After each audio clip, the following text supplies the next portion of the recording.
உங்க எல்லாருக்குமே ஒரு ரகசியத்தை சொல்றேன்.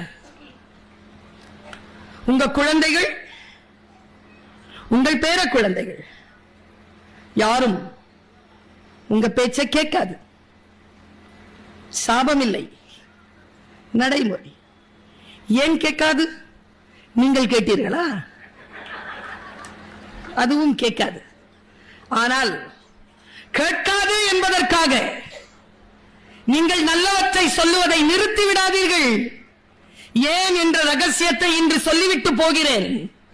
நீங்கள் சொல்லக்கூடிய நல்ல வார்த்தைகளை உங்கள் குழந்தை உங்களுக்கு முன்னால் நிகழ்த்தி காட்டாது.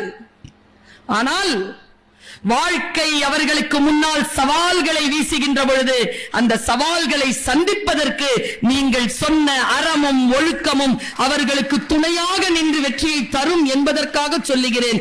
நல்ல வார்த்தைகளை சொல்லிக் கொண்டே இருங்கள்.